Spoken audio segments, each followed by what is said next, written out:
लेरिबा मणिपुर की इशू असे इन कुकी की लारिक लाइसु खाइबा कांगबु मयाम सिंगसिना पेन तौरगा फजन येगा मणिपुर की लेरिबा ट्राइबल कांगबु सिंगसुबु मांगहननबा मणिपुर गवर्नमेंट खोनरकपनी हाइदना मखोइना अखोइदी कोनिकी ZRA अमदी अखोइ की इनेगा तौरगा मन इंडिया की constitution मनुंग लाइरकांदा अखोइदी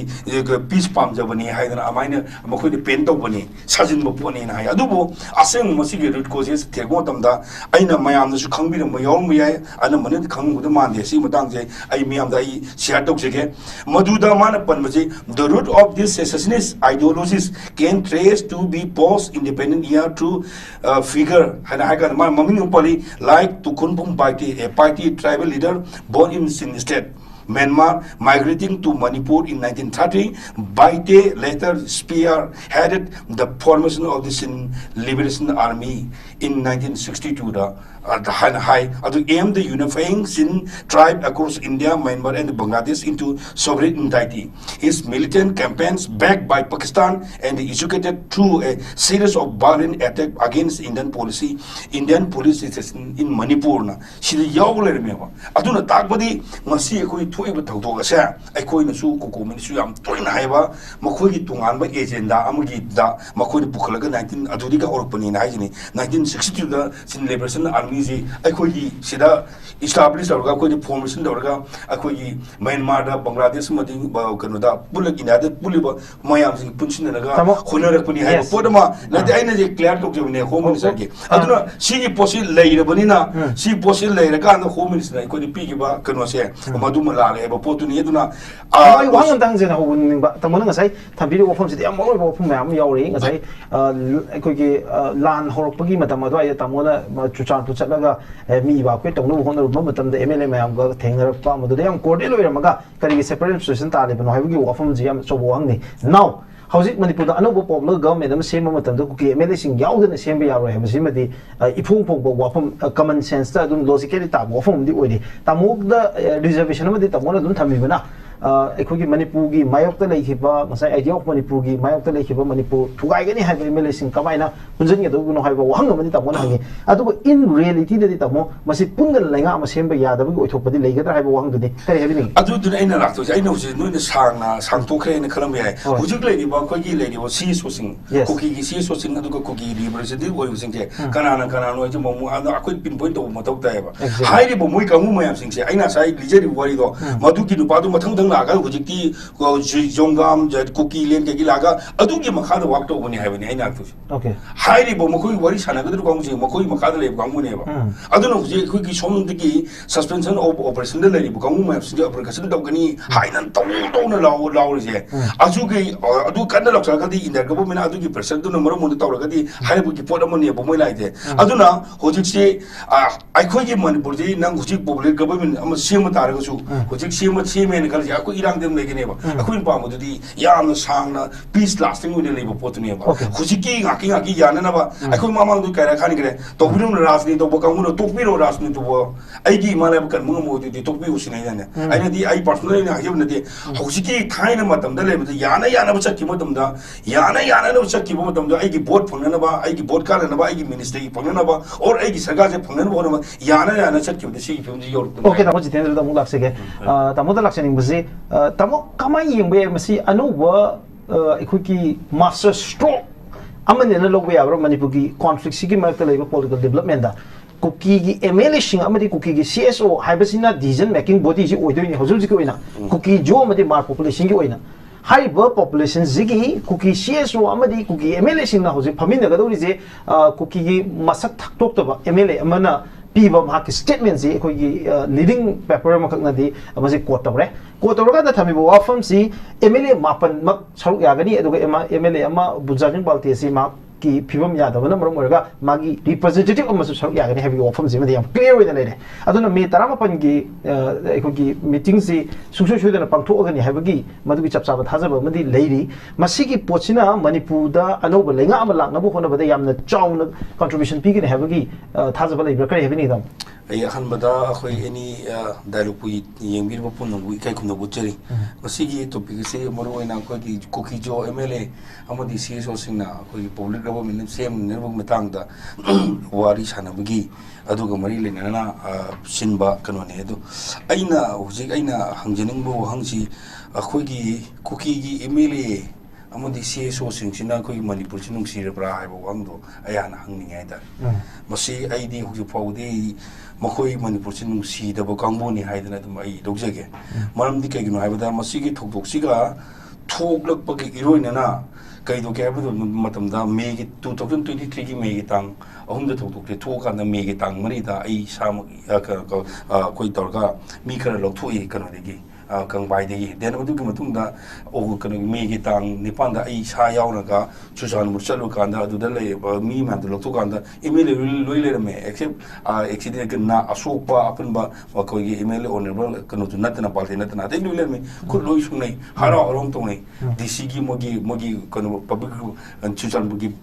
public ground hai dare adu mayam khoi pur chali ama da ko sa mathang mathang la kan da tang manga tang tarong du su kam matam da mo ko separate administration lock thro podo modu digi ko na thajo mang rai dare pura total thajo mang gare aduga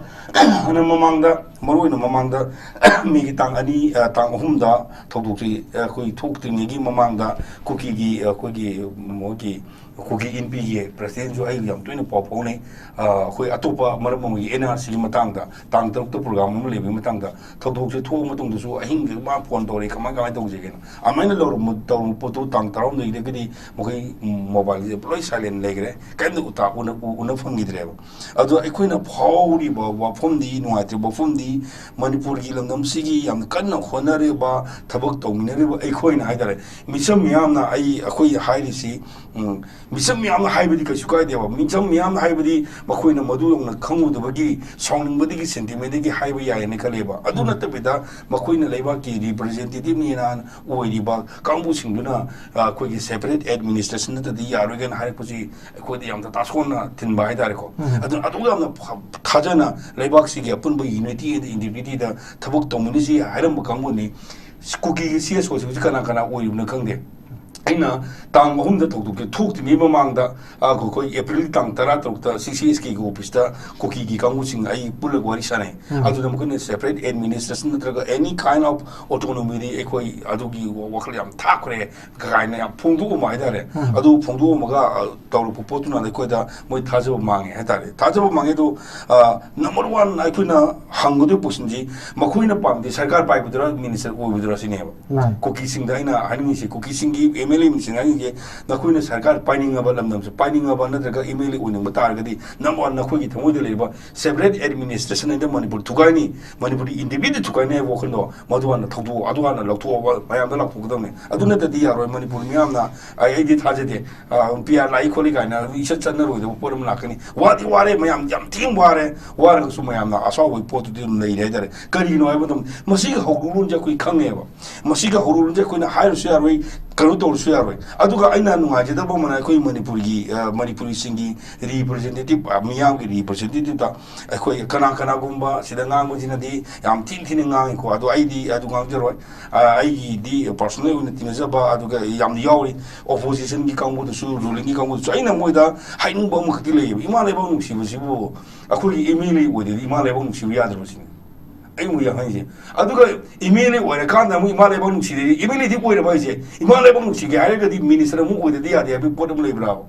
adu minister mu wo re kan da ai ima le ba mu si de ai si minister wo de ya de bi wa khalo ma idai le ba ma wo ni u wa dare masi gi confusion sina ai ko ji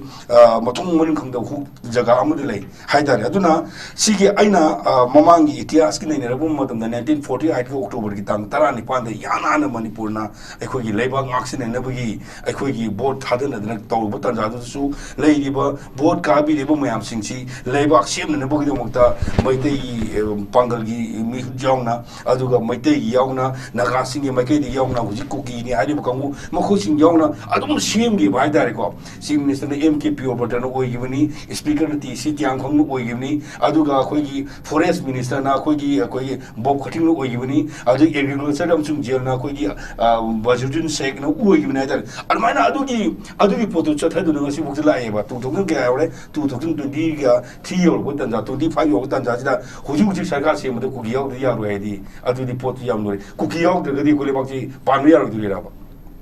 aina ajiba aidi ngang sidi aidi kuki singi mayok tanga manate just aini ngang di kuki gi militant kuki gi adu representative kangu isana ya aina imale ba si lebak si aina langang na bu da manipur gi integrity da manipur gi unity da ngakani ne wasai bu kangu singa duna thamoina miyam ma thola ga da hai bu gi pot yam da thamoi seng da ba adu gi pot tu ne wa ne am songning je kuki miyam di yeng ne bu laite mai dai sing kuki bu yeng ne bu khande u jiksu ai yam seng na kai khande aikoina mai dai sing sorry ba manipur miyam sorry di illegally immigrant kangu tu ne ba illegally immigrant hairaga atopa digi laga khulai pairaga chamna lejabu kuki gi praja mayam sing chamna lejala kana makhoi gi khuwa manung da lekana ta hola pudune dum praja sing na ngang du di aikoi gi songna dum phagina du na taba khangba lagle so haira ba aikoi di usa da leira buni aikoi di kanu da leibne haire bu kangu mayam sing do maduna aikoi thuana khonar pudu di aikoi na ngakpi bu ngambagi kanu leite do aikoi na mo phare ne ngakpi je phare ba yare je ado aikoi yan kayam da compromise ko aikoi si ji mi ka no aikoi na ngasi 2023 de kin 2025 sida aikoi handa ki ba economy ki oiba aikoi sotari ba education da health sotari ba kana na bukar bungam dori ge kana na horu puno sineba sigi ngasi tanja si ai logjaraga ai eni ki ne style ki tanja logjaraga ai na yam pin da bom khagle aikoi home minister na aikoi miyam da parliament pi ki bo phone sida yam noi ta wai dare khujik thoi bu thok dok se hujik thoi bu thok dok se kai no ha da aikoi kuki singa mai singa khana bani makhoi ani ji yasana ga phane ne kuki singa mai de ki khana de kuki singa mai de ki khana de aikoi ne khanari bu di illegal immigrant india government yu ga thami ba su da le ba kamu singa du na to bu ne hai bu po ne ba du na ngarang nahan ikui na nan tang ohunda kokomi coordinating committee on manipur integrity kokomi na loki ba wari bayam singai dare adugi wari singa manung da ai amdang mayam nin singa ba ahum su ba rejection of the government narratives in their government ki home minister pi given narrative to madu tasaina lale haibu to aikoina amukusuna ai haijeri aduna masid lale habi ki manam karino aigi intelligence mayam lai aigi intelligence ki input mayam lai adu kari ki nangna nangu momana home minister aina haibu potu nang lale ai kai mai da kadi masi ki posi aina amtung madu ki clarify dong na ba aikoi mai dei sina aibu di sorom mai ai waro mai ai natraga nakala mu de chali na sorom mai ai nan april ki tang kuntha 2025 ta not koi news18.com da koi gi upload am tor ki bani mal gi topic sing man maming unmasking the separate agenda untold story of the sin kuki jo militant in manipur na adu iri bun pa dun person jit nat ko bani adu mana hairi si ke ai dai samjan ge hairi ba ma lip nipan ban ni lip nipan si ge han bi lip ge roi si da kai ha ge da hujik lei ba manipur gi issue asa in kuki gi larik la shu khai ba kangbu mayam singsina pen tawraga padana ye ga manipur gi lei ba tribal kangbu singsibu manghan na ba manipur government ni khonarak pani haidana makoina aikhui di koni gi ZRA amadi akoi ki ine ga torga man india gi constitution manung da lai ka da akoi di peace pam jabani haidana amaina makoi di pen to bani sajin mo poni na hai adubo aseng masi gi root causes tego tamda aina mayam na su khangbi na mayong mayai ana manin khang da man de si matang je ai miyam da ai share tok je maduda man pan maji the root of this secessionist ideologies can trace to be post independent year to figure hana ha ga maming pali like to kunbum party a party tribal leader born in Sin state Myanmar migrating to Manipur in 1930 Baite later spearheaded the formation of the Sin Liberation Army in 1962 the high aimed the unifying Sin tribe across India, Myanmar and Bangladesh into sovereign entity. His militant campaigns backed by Pakistan and executed through a series of violent attacks against Indian police station in Manipur. She the Yawler Mewa. Aduna Takbadi Masi थोइब थौदोक असे अखोइनसु कोकोमिनसु याम तोइना हाइबा मखोइगी तुंगानबा agenda अमगी दा मखोइनि पुखलगा 19 अदुदी का औरपनी नाइजिनी 1962 दा सिन liberation army जी अखोइगी सिदा establish तौरगा अखोइगी formation तौरगा अखोइगी Myanmar दा बांग्लादेश मदि कनोदा पुलग इनादे पुलिबा मयाम सिंग पुनसिनगा खोनरकपनी हाइबा पोदमा नदे आइना जे क्लियर तोकजबने होम मिनिस्टर की अदुना सिगी पोसि लेइरबनिना सी पोसि लेइरकान होम मिनिस्टर अखोइगी पिगिबा कनोसे मदुमा लालेबा पोतुनी अदुना ai wang tang jena ho ning ba tamona ngasai thambiri ofom si yam moi ofom mayam yauri ngasai koi ki lan horok pagi matam ado ai tamona chuchan tu chatlaga mi ba kwe tongno honor ba matam da mla mayam ga thengnar pa madu yam court lo ramaga kari separate session ta le bano habi ofom ji yam so wang ni now hauzik manipur da anobo popular government am sema matam da kuki mla sing yaudana sembe yauro ha basi madi ifung pong bo ofom common sense ta dun logically ta ofom di oidi tamuk da reservation madi tamona dun thami bana अखोगी मणिपुर की मायोक्ता लेखिबा ngasai idea of manipur की मायोक्ता लेखिबा मणिपुर थुगाई गनी हाइबे मेलेसिंग कमाइना पुंजन के दोगुनो हाइबा वहंग मनि तमोन हंगी अदुगो इन रियलिटी दि तमो मसि पुंगन लेंगा म सेमबा यादबगी ओथोपदि लेगदरा हाइबा वहंग दुनि करि हेबिनि अदु दुन आइना लाक्तो आइना होजि नुइन सांगना सांगतोखरे न खलम याय हुजुक लेदिबा खोगी लेदिबा सी सोसिंग कुकी की सी सोसिंग अदुगो कुकी रिवर्सिटी ओइबसिंग जे कनाना कनानो जे ममु अदु अखोइ पिन पॉइंट तो मतौ तायबा हाइरिबो मोइ कामु मयाम सिंग जे आइना साइ लिजरि वरि दो मदुकी नुपादु मथंग लागा हुजिकती जोंगाम कुकी लेन के लागा अदुगी मखादा वाक तो बनी हाइबनी आइना तो ओके हाइरि बो मखोई वरी सानागदर कांगजे मखोई मखादा ले कांगुनेबा अदुनो हुजि खुकी सोमदगी सस्पेंशन ऑफ ऑपरेशन दे लेरि कांगु मैप्स जे ऑपरेशन दगनी हाइनन तौना लावरिजे अजुगी अदु कन्ना लक्सगदी इंडर गवर्नमेंट अदुगी प्रेशर दु नंबर मुंद तौरगदी हाइबुगी पोट अमने बो मोय लाइते अदुना हुजिकसे आइखोगी मनपुर जी नंग हुजिक पब्लिक गवर्नमेंट अम सेम तारगसु हुजिक सेम कल अखो इरांग देम लेगनेबा अखोइन पामदुदी याम सांगना पीस लास्टिंग उने लेबो पोतनेबा हुजिकी गाकी याननबा अखो मामांग दु कैरा खानि करे तोबिरुम राजनीति तो बकांगुनो तोपिरो राजनीति तो आइगी मालेब कन मुंगमोदि तोपि उसिनै जाने आइनादि आइ पर्सनली ना हयबनदि हुजिकी थाइना मतमदा लेबदि याना बचकी मतमदा याना बचकी मतमदा आइगी बोर्ड फंगनबा आइगी बोर्ड कालनबा आइगी मिनिस्ट्री फंगनबा और आइगी सरकार से फंगनबा होनबा याना चकी सी फिल्म योर ओके तमो thank you very much I would think that more even the Mulak Sege Yam pen the war from Yam emotional about Pin Kama war from Yami Tamo Jitendra Ningomba the eight of women Tamoda Mulak Sege among the second government gi Kai Gibugi have a time. Visiting see Hanagi Chippins and resigned to be from Zelina Mochi of the Tamogi Lozen in Bomot say housing lady PR Simakti I could Mam anticipate Tonga PR to the Oidre having a from Domadi Mamang expert anyone from the pyramid. Matang Sida context to Mamangi Lengak Sidagi Chief Minister from the resign to give context to the Yang of Pomatam, Tamo Kamina observed away. Dugi do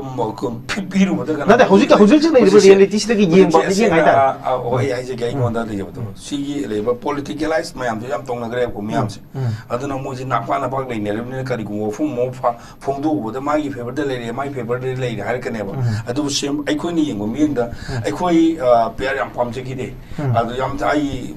discussion gi marum su pr pam ni hai bi wa fum da adu ngang nak sang ni yam yaw re ai tare अदुबो अखुन पामदबगी PR गी पामदबुति ग मोमा मयामना पयार पामिदनो मयाम अमा इदरे अनि जे माने देबा पीआर ला इबसिगी मन मासai ओजानु छ हाबिरे मखोगी बीजेपी गी कन्नन बहन बनि लेबाग नुसिबि नति हाइना अदुगी पोतु ताना बहन मतमदा अखोय मयाम सु याम लाव रे हाइदारे को लावदुगी मरुम सु याम लेरे ग सरकार अम लेरे ग नंग काइम तोबु ngam दे लेरु गे गान लेरुबगी करिनो अदु सु चुमी ला लेब नति अदु लाखन अखुना हौजिक से पीआर से लाकांदा कनागी मोरली माई पाखी बदि कोकी मा मोरली माई पाखरे सिमुदे कोइना एसा तोमुने सेबा कोइ लोइना मंगना मोरली माई पाखरे मरम दे कोगी येगनबा ओइबा येगनबा मींस अखोगी मणिपुर जी यूनिटी एंड इंटीग्रिटी बु थुआइरगा तोंगानबा सेपरेट अमा कंट्री मा सेम नबगी मंगान अहान बिगो इन सेपरेट एडमिनिस्ट्रेशन तालेबा कांगु सिंग पामी बु पोटु दे कोइना पीगरा हाइदारे दुगा लाइबा पोना हुजिक्सी लाकांदा सoi हंगबिरबनिना पीआर लाकांदा कोइना पाम बु पीआर कोइना अकी तो जिंबो पियारो अदुम उइगे हाइदारे को एको उहेलिजी कनादरा एकोइदा ꯑꯩꯈꯣꯏꯒꯤ ꯕꯦꯂꯤꯒꯤ ꯀꯥꯡꯕꯨꯁꯤꯡꯗꯗꯤ ꯑꯩꯈꯣꯏ ꯑꯣꯏꯔꯤꯕ ꯄꯤꯌꯥꯔꯁꯤꯅ ꯑꯀꯤꯕ ꯑꯣꯏꯍꯜꯂꯦ ꯑꯗꯨꯒ ꯁꯦꯝ ꯇꯥꯏꯝ ꯑꯩꯈꯣꯏꯒꯤ ꯂꯩꯃꯤꯟꯅꯔꯤꯕ ꯆꯤꯡꯒꯤ ꯀꯥꯡꯕꯨꯁꯤꯡꯗꯗꯤ ꯑꯩꯈꯣꯏꯒꯤ ꯄꯤꯌꯥꯔꯒꯤ ꯏꯐꯦꯛꯇꯤꯕ ꯑꯣꯏꯕꯗꯤ ꯑꯣꯏꯗꯦꯕ ꯑꯩꯈꯣꯏꯅ ꯄꯥꯝꯃꯤꯅ ꯂꯩꯔꯤꯀꯥꯟꯗ ꯏꯂꯤꯒꯦꯜ ꯏꯃꯤꯒ꯭ꯔꯦꯟ ꯃꯌꯥꯝꯁꯦ ꯇꯛꯊꯣꯔꯛꯀꯅꯤ ꯑꯃꯗ ꯀꯥꯏꯅ ꯈꯜꯂꯨꯕ ꯍꯥꯏꯇꯥꯔꯦ ꯑꯗꯨꯁꯨ ꯄꯨꯔꯥ ꯑꯣꯏꯔꯝꯗ꯭ꯔꯦꯕ ꯑꯗꯨ ꯌꯥꯝꯅ ꯅꯨꯡꯉꯥꯏꯇꯕ ꯑꯃꯅ ꯄꯤꯌꯥꯔꯒꯤ ꯃꯅꯨꯡꯁꯨ ꯑꯣꯏꯕ ꯁꯤꯒꯤ ꯃꯃꯥꯡꯒꯤ ꯃꯥꯔꯆꯀꯤ ꯇꯥꯡ ꯑꯃꯗ ꯍꯥꯏꯇꯥꯔꯦ ꯑꯩꯈꯣꯏꯒꯤ ꯏꯟꯗꯤꯌꯥ ꯇꯨꯗꯦ ꯑꯦꯅꯤꯗ ꯑꯩꯈꯣꯏꯒꯤ ꯑꯃꯤꯠ ꯁꯥꯍꯒ ꯂꯣꯏꯅ ꯁꯦꯀ꯭ꯌꯨꯔꯤꯇꯤ ꯑꯆꯧꯕ ꯑꯩꯈꯣꯏ ꯏꯟꯗꯤꯌꯥꯒꯤ ꯇꯣꯉꯥꯟꯕ ꯁꯦꯀ꯭ꯌꯨꯔꯤꯇꯤꯒꯤ ꯑꯣꯏꯕ ꯃꯤꯐꯝ ꯑꯃ ꯔꯤꯚ꯭ꯌꯨ ꯃꯤꯇꯤꯡ ꯑꯃ ꯄꯥꯡꯉꯤ ꯇꯧꯈꯤ ꯑꯗꯨꯗ ꯃꯤꯇꯤꯡꯗꯨꯗ ꯌꯥꯎꯁꯤ ensure free movement of the public on all the roads in Manipur from the March 8 to 2025 ꯅ ꯑꯍꯥꯟꯕ ꯌꯥꯎꯋꯦꯕ ꯁꯤꯒꯤꯁꯦ ꯃꯗꯨ ꯃꯥꯏ ꯄꯥꯛꯈꯤꯕ꯭ꯔꯕ ꯄꯤꯌꯥꯔꯅꯤꯀꯣ ꯄꯤꯌꯥꯔ ꯃꯅꯨꯡꯗ ꯃꯗꯨ ꯃꯥꯏ ꯄꯥꯛꯈꯤꯕ꯭ꯔꯥ ꯄꯥꯛꯇꯦ ꯑꯗꯨ ꯀꯅꯥꯅ ꯄꯥꯍꯟꯗꯕꯅꯣ क्वेश्चन अमला है अदो मजु अखोई की बेली दले कामु सिंह ओइगिब्रा नत्ती मदुगी सुमनतिगी अखोई इम्फाल दगी ना सेनापति फावदा 60 किलोमीटर कुम ओरम यानी खले अदुगा सिगी इम्फाल दगी से कनो जोगा सेंगमाय दगी अखोई कंगला तुमी दगी ना खुलजे कंगा तुमी हाइबम लेरे अदु मोदबुंग हाइबम लेरे सब्रमना हाइबम लेरे अदु कांपु बेरे सिगी खुल मरी उसु ngaku ngamdabani इंडिया गवर्नमेंट अदु मियाम दा इंडिया की गवर्नमेंट दा इंडिया की मियाम दा नेशनल की मीडिया दा नेशनल मीडिया दा हाइ तो तोंगमदेबा अदु कइनो पियाने पियाना अदु